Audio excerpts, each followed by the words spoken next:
All right, let's dive into something deep. We're going to pull back the curtain on a story that's been buried for thousands of years. It's a wild tale about guardians from the heavens, knowledge that was never meant for us, and, well, a legacy that might just be shaping our world right now, as we speak. You know that feeling, right? That little prickle on the back of your neck? The one that tells you you're being watched. It's this deep, primal instinct that something is out there, just beyond what you can see. And think about all the modern mysteries. You know, UFOs, all those strange lights in the sky. What if that's not a modern thing at all? What if what we're seeing today are just echoes, leftovers, from something that went down a long, long time ago? Yes, some people believe the answer isn't out there in space, but way back in our own history. We've got to peel back the layers, go back to a time when humanity was just starting out, and the beings sent to watch over us, well, they weren't exactly who they said they were. So let's get into it. Who were these guys? Our main source here is the Book of Enoch. It's an ancient text that didn't make it into the final Bible, but it tells this incredible story about a group of angels called the Watchers. Okay, so these Watchers, they had one job, a really important one. God sent them down as like celestial observers. Their mission was simple: watch over early humanity, guide us from a distance. But here's the key rule: don't interfere. No direct contact. They were supposed to be silent partners, that's it. But you can probably guess what happened next. Watching wasn't enough. Their divine mission got complicated. They looked down at humanity, specifically at human women, and their divine gaze turned into something else entirely: lust. And that one single shift, that fascination, was the beginning of the end for them.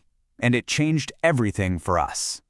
And this wasn't just a couple of them going rogue. Oh no, this was a full-blown conspiracy.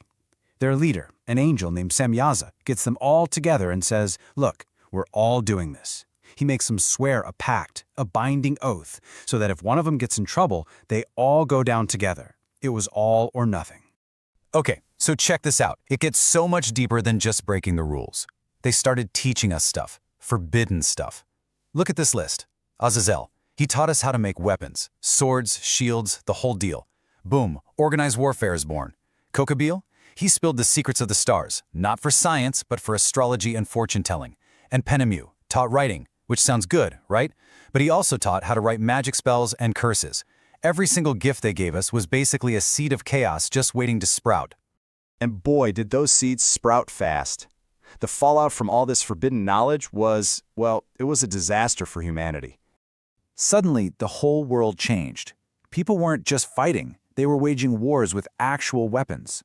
Knowledge became a tool for power and greed. Humanity went from this simple existence to a world absolutely consumed by violence and fear. It's like the Watchers' gifts were a poison that went straight to the heart of civilization. But you know what? As bad as all that was, the corruption, the wars, it wasn't even the worst part. Their rebellion created something else. Something physical. Something monstrous. They were called the Nephilim, the children of the Watchers and human women. And they weren't just kids. They were giants. Half-angel, half-human hybrids with insane strength and a terrifying capacity for violence. And their appetites? For everything. Food, destruction, chaos were absolutely bottomless. Just try to picture that. A world literally overrun by these giant, ravenous monsters.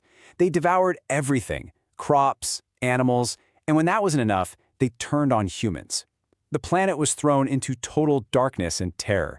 It was an apocalypse. Okay, so obviously this level of chaos couldn't last. Heaven had to respond, and the response was going to be total. So here's how it went down. It was a three-step plan. Step 1, the Great Flood. A hard reset to wipe the Nephilim and their corruption right off the face of the earth. Step 2, round up the ringleaders. The Watchers themselves were captured. And step 3, they were bound in chains and thrown into these deep, dark pits, basically an eternal prison, to wait for the final judgment day. So, problem solved, right? The bad guys are locked up, the world gets a fresh start.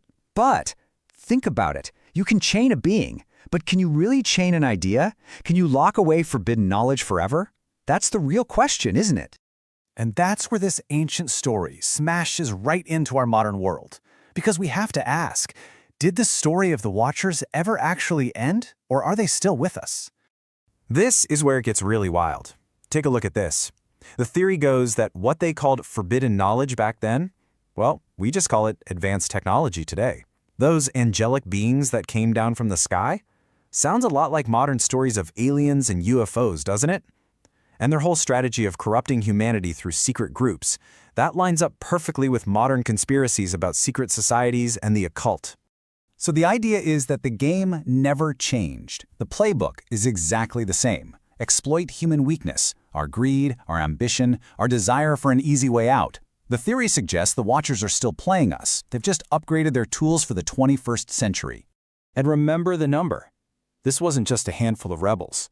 The Book of Enoch says there were 200 of them. 200. That's a serious force. A rebellion on that scale, it doesn't just fizzle out. It suggests there was a much bigger, much longer-term plan in place.